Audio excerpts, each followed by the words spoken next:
32절에서 44절까지 우리 교독으로 읽겠습니다.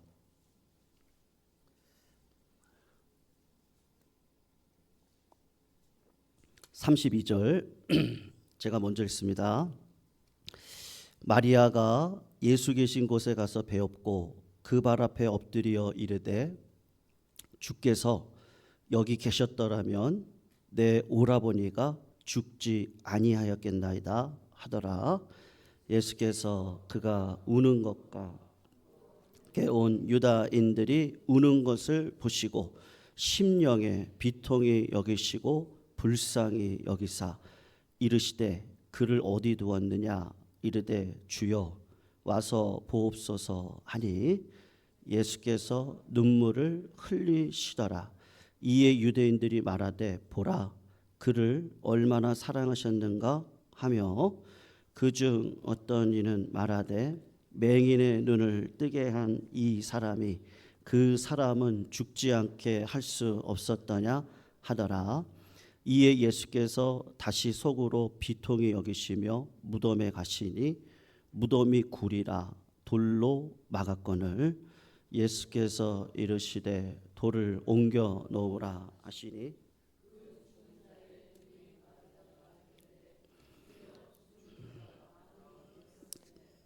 벌써 냄새가 나나이다.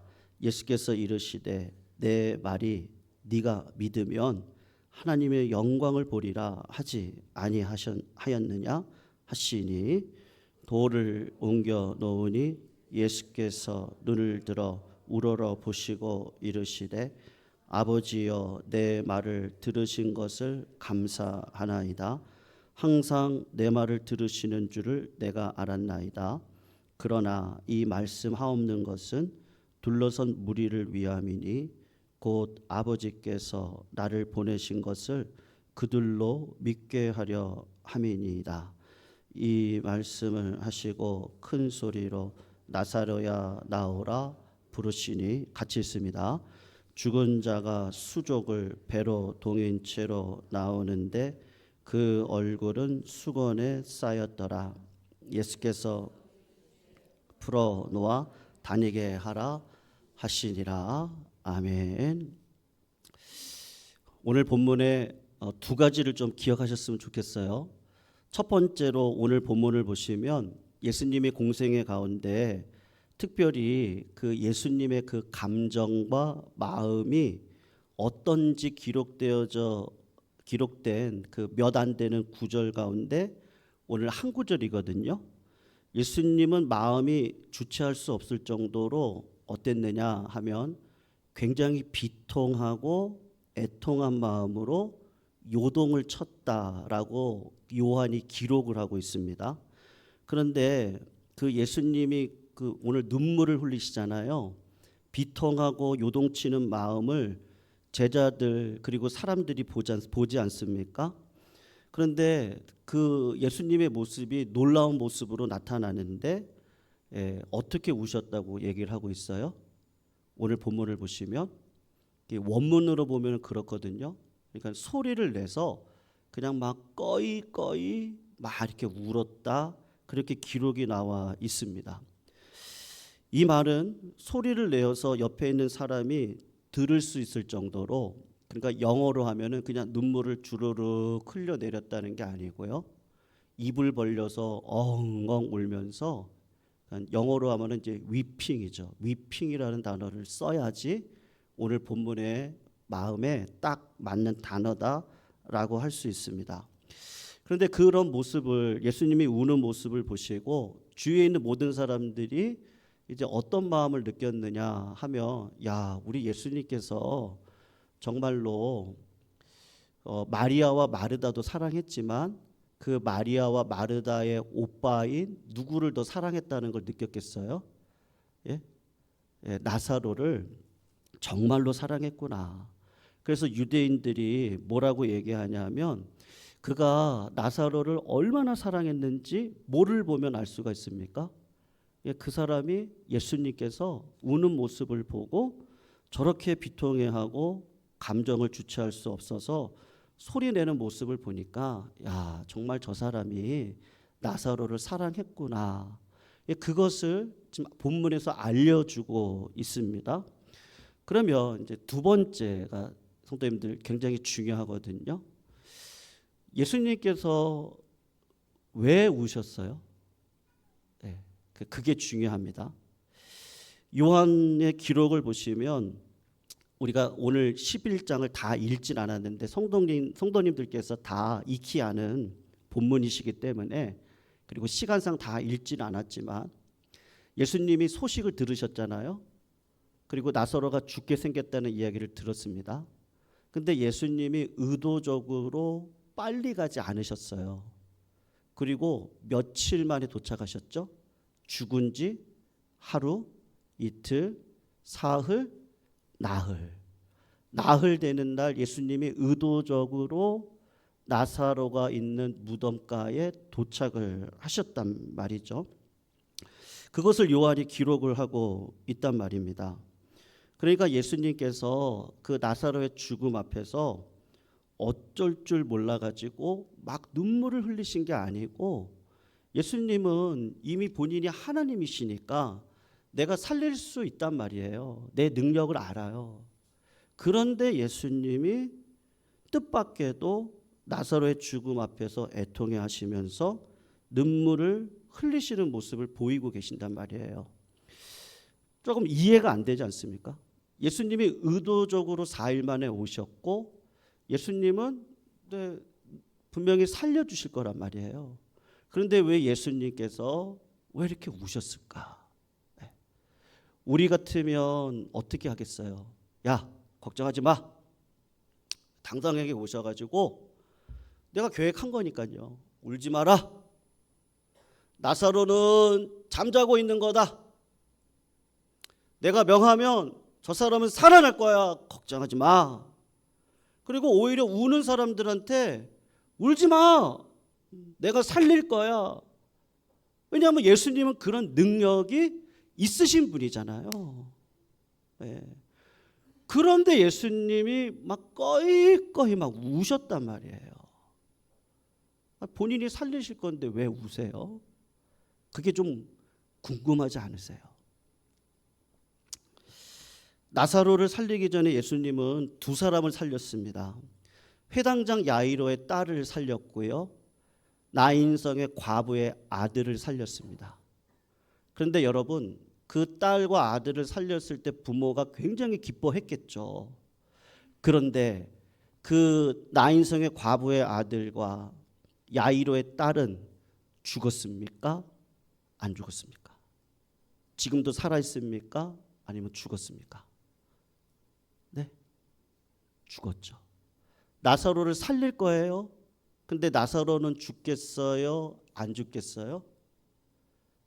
죽겠죠. 그러니까 예수님이 알고 계십니다. 분명히 살려주실 겁니다. 그리고 예수님이 어떤 분이시라는 걸 우리에게 보여주실 겁니다. 그러나 예수님은 뭐를 아시는 거예요? 나사로를 살려도 나사로는 어떻게 되는 거죠? 죽는 거죠. 그러니까 예수님께서 뭐를 보시는 거예요? 그 인생의 연약함을 보시는 거예요. 그 인생의 그 풀과 같은 그 인생, 꽃과 같은 영화인데 시절이 지나면 그 꽃은 사그러들고요. 겨울이 다가오면 꽁꽁 얼어붙은 대지 위에 비참한 인생을 살아갈 수밖에 없는 우리네 인생을 보시고 예수님께서는 눈물을 흘리셨단 말입니다. 다른 복음서를 보면 예수님이 분노하셨다라고 말씀하시는데, 뭐 때문에 분노하시고 무엇 때문에 우셨는가, 무엇 때문에 애통해 하셨는가, 예수님께서 그 인생의 그 비참한 말이에요. 여러분, 그 인생의 비참함은 어디서부터 오는 거예요? 성도님들, 죽음은 어디로부터 오는 거예요? 생명이 사그러지면 어디로부터 오는 거예요? 그거는 죄의 싹은 사망이고, 사망의 권세를 이길 수 있는 분은 누구밖에 없는 거예요? 예수님밖에 없잖아요. 그러니까 예수님께서 어떤 마음을 가지고 계시느냐 하면 아비의 마음인 거예요. 사도 바울이 그런 얘기를 했죠. 선생이 되려고 하지 마세요. 네. 비판받지 아니하려거든 비판하지 마세요. 왜 그렇습니까? 우리의 인생이라는 게 당신도 비참하고요. 나도 비참하고요. 우리 성도님들 한 분 한 분들이 다 어떤 인생을 살아가시는 거예요? 겉으로는 웃고 뭐를 이루면 좋은 것 같고 세상적으로 형통하면 그게 단 것 같지만 그 너머 아래 비참함을 가지고 살아가고 있는 우리들의 현실, 그거를 숨기려고 물질로 숨겨보고 지식으로 숨겨보고 자식들의 형통으로 숨겨보고 다 숨겨본다고 한들 그 비참함을 숨길 수 있는 사람이 있냐고요. 아무도 없거든요. 아무도 없어요. 예수님은 내가 살릴 수 있어요. 근데 왜 이렇게 막 꺼이꺼이 우시는 거예요? 너희들이 참 불쌍하다. 목자 없는 양같이 왜 이렇게 교만하니? 목자 없는 양같이 왜 이렇게 낙심하고 있니? 여러분, 오늘은 어버이 주일입니다. 우리가 자라면서 주변 분들을 통하여 간혹 신문지상에서 가끔 이런 기사를 접하잖아요. 아들이, 자식이 세상에서 도둑질하다가 경찰서에 잡혀 들어가요. 아니면 자녀들이 학교에서 불량배 친구들을 만나서 악한 길에 빠지다가 결국은 그것이 다 들통나가지고 부모님을 학교로 부르게 될 때가 있습니다. 그럴 때 그 부모님들이 다 하시는 얘기가 뭐죠? 다 뭐예요? 제가 대신 들어가겠습니다. 선생님, 경찰 선생님, 제가 잘못했습니다. 제가요. 제가 잘못 키워서 그렇습니다. 저를 벌 주세요. 자식이 사형을 당해야 됩니다. 그럴 때 부모가 그렇게 얘기할 수 있습니까? 죄는 저랑 상관없습니다. 저는 그런 죄 짓지 않았고 자식이 지은 죄니까 자식이 사형을 당하는 게 맞죠. 그러니까 내 아들을 사형시켜 주시고 부모인 저는 살려주세요. 그렇게 말하는 부모가 어디 있겠냐고요. 부모라면 어떻게 하겠어요? 내 아들은 살려주시고 대신 저를 죽여주세요. 그렇게 하는 것이 부모 아니겠습니까? 젊은 부부들이 아이들이 조금만 잠을 못 자면, 그리고 몸이 조금만 아프면, 아토피로 조금만 고생을 하면 여러 가지 힘들고 어려울 때마다 부모가 가지고 있는 마음은 뭐예요? 내가 대신 아팠으면 좋겠다. 그게 부모의 마음 아니겠습니까? 하나님, 내 건강은 빼앗아 가도 좋으니까 내 자식을 하나님께서 건강하게 지켜주세요. 그게 부모의 마음이지 않겠습니까? 하나님께서 자기를 떠나 죄와 비참한 가운데 빠져있는 우리를 보실 때 하나님은 우리가 고백한 대로 하나님을 뭘로 불러요? 아버지. 근데 그거를 가르쳐 주신 분이 누구세요? 예수님. 주기도문으로 가르쳐 주시잖아요. 하늘에 계신 너희들은 이렇게 기도하라. 그러면서 뭐라 그러죠? 하늘에 계신 우리 아버지요. 이거 굉장히 예수님께서 저희들에게 중요한 이야기를 하시는 겁니다. 왜냐하면 예수님이 이 땅 가운데 오셔서 우리의 비참함을 알고 목자 없는 양같이 허망한 인생 가운데 굴복하고 살아가고 있는 모든 거룩한 백성들에게 예수님은 하나님이시고 하나님이신 예수님이 육신의 몸을 입고 이 땅 가운데 오셔서 우리의 비참함을 보시고 우시면서 어떤 생각을 하셔야겠어요? 여러분, 하나님을 목숨처럼 사랑할 수 있는 분 있나요? 한번 손 한번 들어보세요.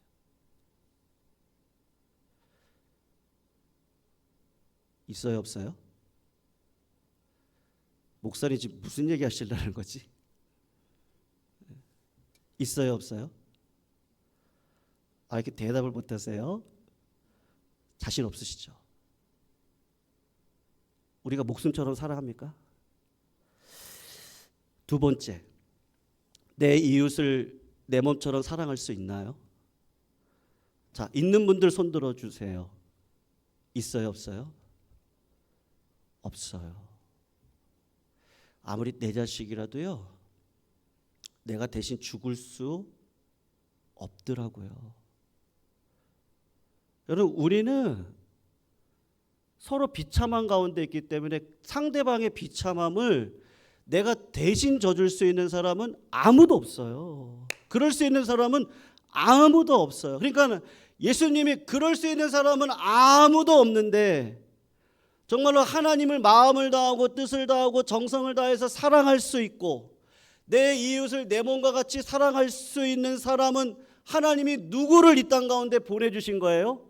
예수 그리스도를 이 땅 가운데 보내주셔서 그분의 보혈의 피가 십자가의 죽으심이 3일 만에 부활하심으로 새 몸을 입고 이 땅 가운데 태어나게 하셔서 하나님께서 예수님을 통해서 보여주시는 게 뭐예요? 죽음은 물러가고 성도님들의 삶에는 복이 임할 것이고 하나님의 영광은 성도님들과 함께 할 것이며 여러분들은 항상 기뻐하고 쉬지 말고 기도하면 범사에 감사할 수 있는 믿음의 삶을 살도록 인도하실 거란 말이에요. 누구 때문에요? 예수님 때문에요. 그런데 그 예수님이 뭐라고 얘기를 하시는 거예요? 하나님을 누구로 부르라고요? 아버지로 부르라고요. 여러분, 우리는 오해를 합니다. 하나님을 냉정하고 정의로운 재판관으로 생각하실 때 그리고 예수님을 인자한 어머니처럼 생각을 하세요. 근데 그렇지 않거든요. 그러다가 어떤 구절을 만나죠? 하나님이 세상을 이처럼 사랑하사 누구를 보냈다 그래요? 독생자를 보내셨으니 이는 저로 말미암아 영생을 얻고 구원을 얻게 하려 하심이라. 이 말씀을 보고 봐라. 하나님이 본인이 죽지 않고 누구를 보내시는 거예요? 아들을 보내지 않냐. 우리는 자꾸 그렇게 오해를 하시거든요. 근데 창세기 22장에 보면 하나님이 아브라함에게 누구를 바치라 그러죠? 이삭을 바치라고 그러잖아요. 근데 아브라함이 어떻게 합니까? 부활을 바라보고 이삭을 제물로 바치는 일에 고민하지 않아요. 사랑하지 않아서 그런 게 아니고 누구를 믿었기 때문에 그런 거예요. 하나님이 아버지라는 걸 믿었기 때문에 그런 거거든요. 여러분, 하나님이 예수 그리스도를 우리의 죄의 비참함을 이기기 위해서 보내실 수 있었던 그 이유는 하나님이 우리의 아버지가 되어 주시기 때문에 그런 것이죠. 여러분, 또 하나의 오해가 있습니다. 우리가 신앙생활하는 가운데 이런 질문을 간혹 합니다. 하나님, 내가 힘들고 어려울 때 어디 계셨어요? 도무지 이해할 수 없는 고통스러운 상황에 있을 때 하나님 어디 계셨어요? 내가 하나님 앞에 이렇게 헌신했잖아요. 근데 하나님 왜 이런 식으로 저에게 갚아주세요? 누구에게 원망하고 불평하죠? 하나님에게 자꾸 원망하고 불평을 해요. 그래서 하나님이 살아계시면 한번 나와보세요. 뭐 그렇게 이야기를 한단 말이에요. 하나님 정말 살아계신 건 맞아요. 근데 객관적으로 보면 어떻습니까? 그런 길에 그런 결과를 얻을 수밖에 없었던 이유는 누구 때문이에요? 누가 잘못한 거죠? 내가 하나님의 말씀에 순종하지 않았기 때문에 그 결과와 그 결과 속에 처할 수밖에 없는 게 우리들의 상황이란 말이에요. 자녀들도 똑같습니다. 자녀들이 어렵고 힘들 때 제일 먼저 누구를 원망합니까? 부모 원망하죠. 왜 나를 낳았냐고요. 제가 며칠 전에 어디 식사로 갔는데요. 그 옆에 테이블에 있었던 분이세요. 그분이 자녀랑 이렇게 좀 말다툼을 했나 봐요. 그랬더니 자녀가 와서 그 아버지한테 그러시더래요. 자기한테 그렇게 얘기를 하더래요. 아버지, 이제 우리 그만 봅시다. 그러더래요. 그래라 이놈아.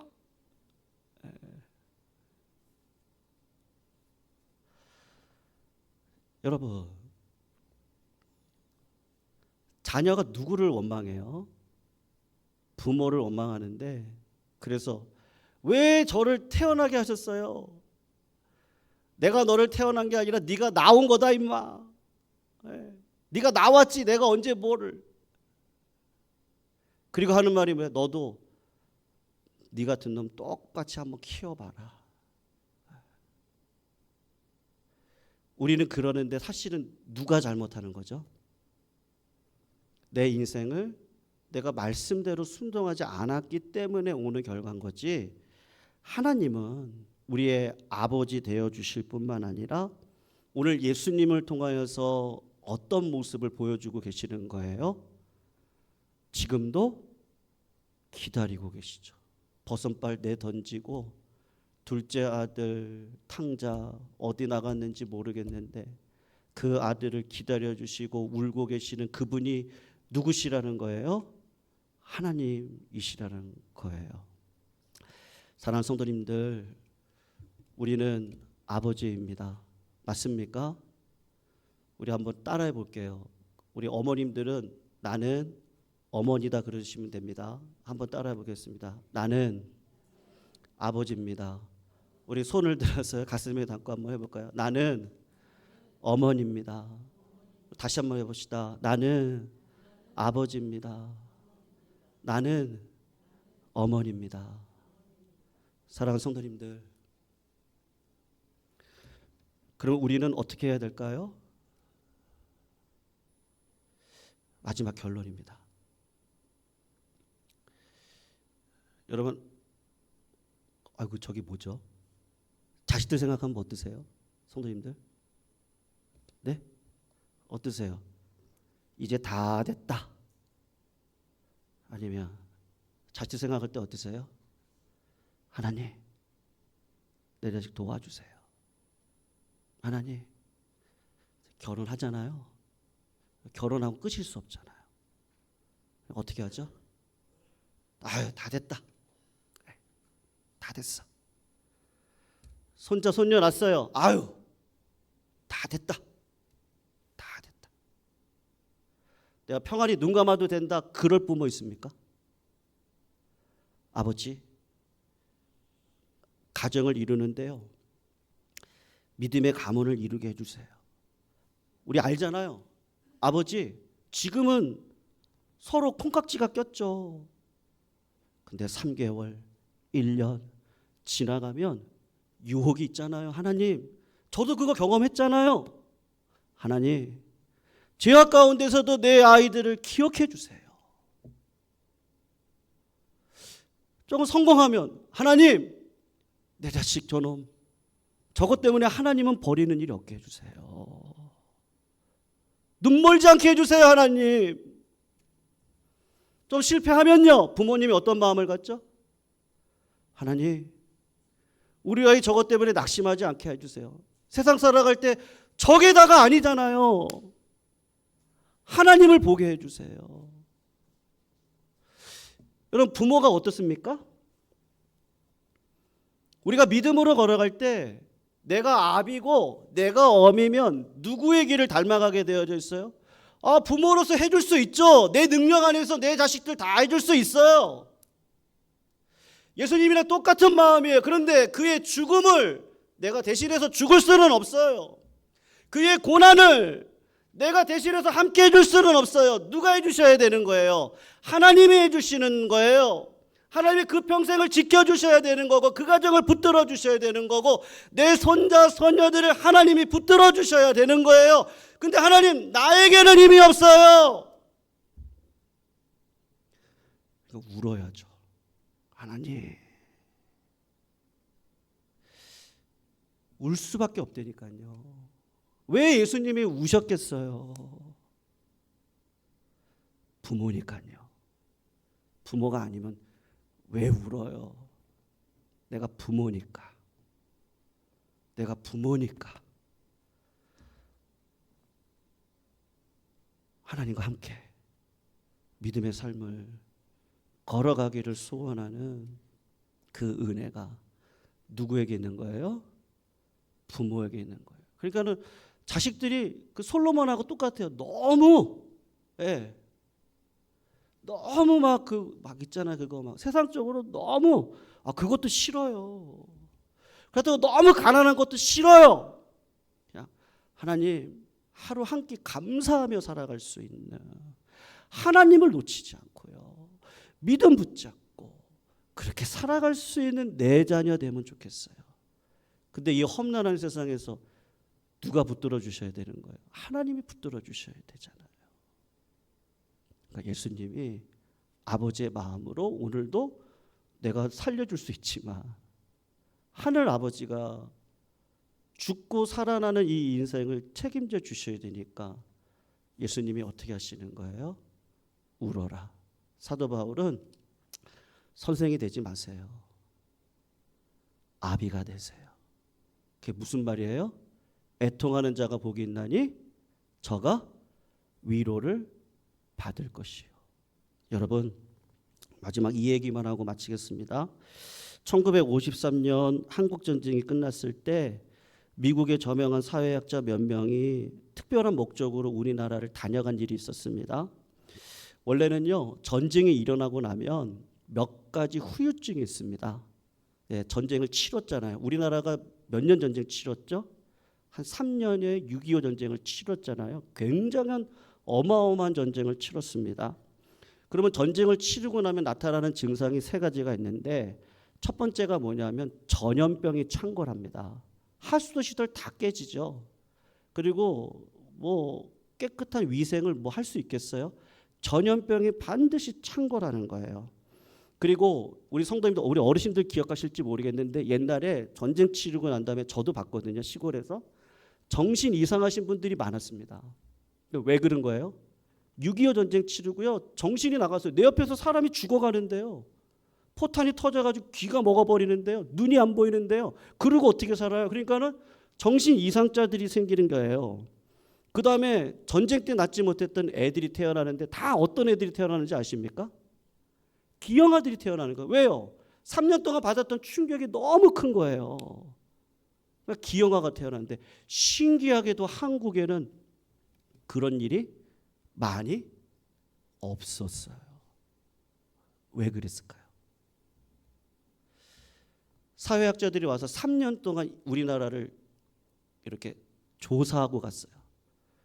두 가지를 딱 보고 결론 내리고 갔어요. 그게 뭐냐? 시골집에 갔는데 툇마루에서 할아버지하고 손자가 그 옛날 우리네 그 밥상 있죠? 밥을 고봉같이 푸잖아요, 옛날에는요. 그리고 그거를 할아버지가 푹 퍼가지고 손자 입에다가 푹 넣어주는 거예요. 그리고 고마워 할아버지, 아구 막 이렇게 씹는 거죠. 할아버지가 아이고 내 새끼, 또 푹 퍼가지고 김치 쭉 잘라가지고요, 그렇게 주는 거예요. 그리고 또 하나, 우리네 한국 어머니들 예전에 그 빨개 벗은 애들을 등어리에다가 이렇게 하고 머리에는 짐을 지고 한쪽으로는 짐을 지고 한쪽으로는 등을 애를 이렇게 해가지고 가는데, 그 애가 뻘개 벗은 몸에 햇빛은 쨍쨍 내비치는데 고개를 그냥 막 뒤로 젖히고요. 엄마는 힘들어 죽겠는데 엉덩이만 재는 거예요. 엉덩이만 받치는 거지. 그 애는 뒤로 하고 그냥 콜콜 자는 거예요. 어느 나라에서도 많지 않은 그 가족의 관계 있잖아요.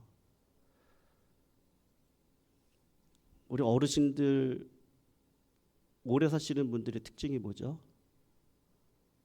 그렇다고 뭐 그게 뭐 공식은 아닙니다만 대가족을 이루고,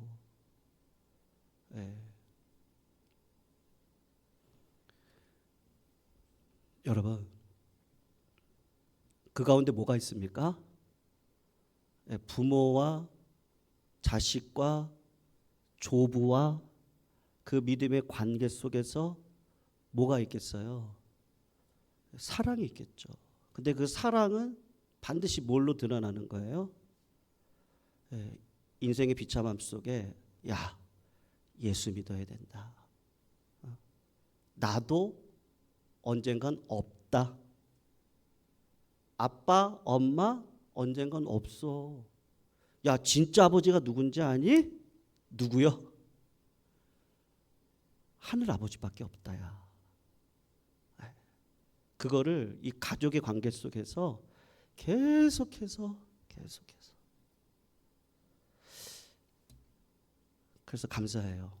예수님이 우리에게 하나님을 아버지라고 부를 수 있는 은혜를 주신 게 너무 감사해요. 왜요? 우리에게는 든든한 백이 있는 줄로 믿습니다. 성도님들 맞죠? 우리 뒤에 누가 계세요? 우리 아버지가 계세요. 내 안에 성령님, 친정 어머니 같은 분이 계세요. 맏형이신 예수 그리스도가 계세요. 그분이 오늘도 성도님들을 지켜주시겠답니다. 믿으시기를 주의 이름으로 축원합니다. 그리고 죄에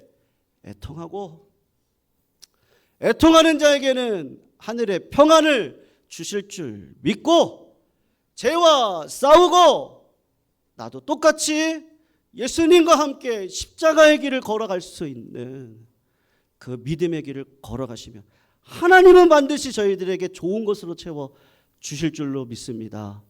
왜요? 하나님은 우리 아버지시니까요. 아버지 감사합니다. 우리 진짜 같이 한번 찬양하시면 좋겠습니다. 내 영혼의 그 깊은 데서 참된 평안이 어디 있나? 하늘로부터 오는 거지. 우리 그 마음을 가지고 같이 한번 찬양하실게요. 내요 죄송합니다. 412장입니다. 412장입니다.